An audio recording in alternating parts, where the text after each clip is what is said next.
Well, good morning, good people. Jason here with Green Country Agroforestry. It's early in the morning. Street light is still lit. The sun yet to appear on the horizon, but it's going to be a beautiful day. I just know it is. So today we'll talk about the sun.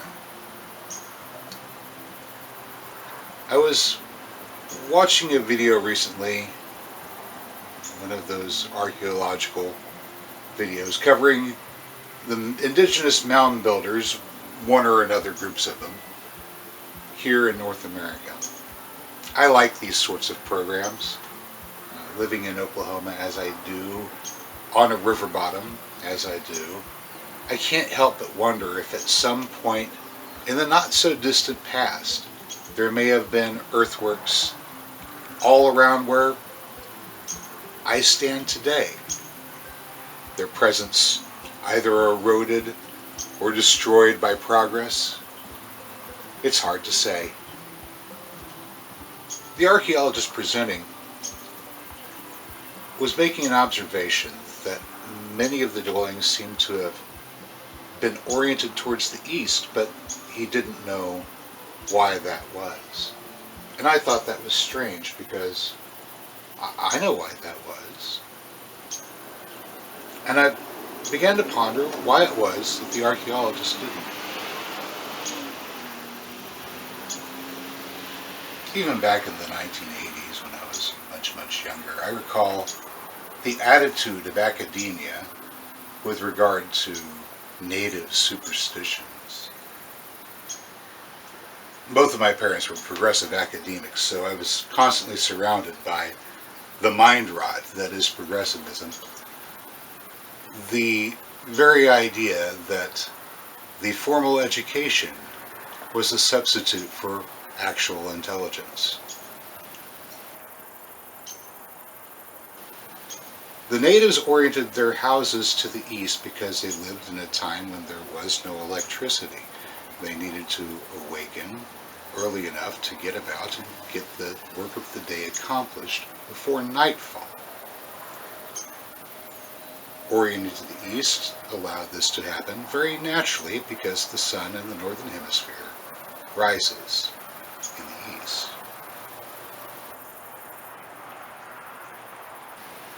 We have a remarkable sun. It is a white star, destined to become a dwarf white star, not a neutron star. It's not going to nova. It might put forth large amounts of plasma during some of its cycles. It's speculated that it could at some point expand into a red giant and then blow off a layer of plasma, the corona would escape, and then become, once again, a white star, but a white dwarf star. Now, this is something that's not likely to happen for a long time. Although people have noticed that the sun is behaving a little bit differently recently. I myself can recall the weather being quite a bit different here in Oklahoma when I was a child as to how it is now. And I attribute the sun's activity to a great deal of that. People have reported seeing more white than yellow from the sun of late. I wouldn't be too alarmed because the sun is, of course, a white star. Now, there's something interesting about worry and perspective. I think it's interesting that we have a world with all kind of beautiful possibilities open before us.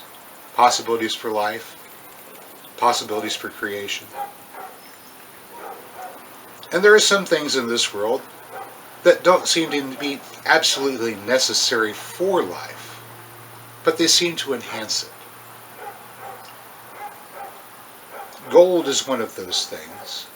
I don't think it's absolutely necessary for life, but it is a pretty metal to look at. People fight wars over this pretty metal. But what it takes to make it is interesting. Now, some of those experts at the university are informing us that in order for gold to be formed, it requires that two neutron stars collide with each other. Can you imagine that? Two entire star systems, all the planets, all the birds, all the bees, all the butterflies, all the trees, all the yous and all the me's, that are on two entire star systems. Well, the worlds on two entire star systems. All of those have to either die or be evacuated to make room for this event where these two stars can come together, collide, and make a pretty shiny yellow metal. Now, that's not to say that there were indeed life forms on these two hypothetical stars that had to have come together, according to the physicists, to produce this shiny yellow metal. It doesn't necessarily mean that there were these organisms there, but if there were, then it really puts things in perspective for just a poor, lowly human being. Of course, that's not the fate for Earth's star. Our star, should it ever come into collision with another similar star, another, at that point probably, white dwarf star, the end result would not be to produce gold. The end result of colliding two white dwarf stars would be to produce calcium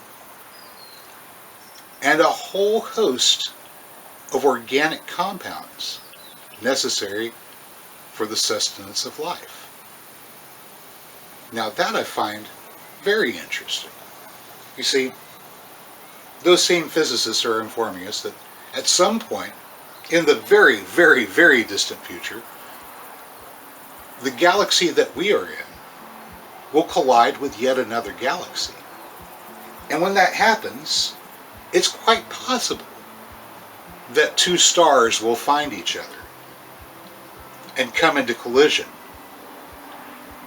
But we needn't worry about that. This is a thing that's going to happen a long, long time from now.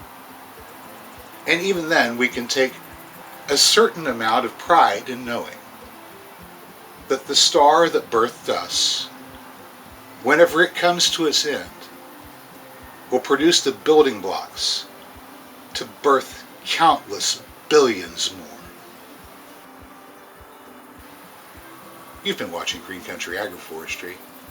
If you found today's video informative or entertaining, or a little bit of both, well, you know what to do. I'll catch you next time. Until then, get out there and get growing.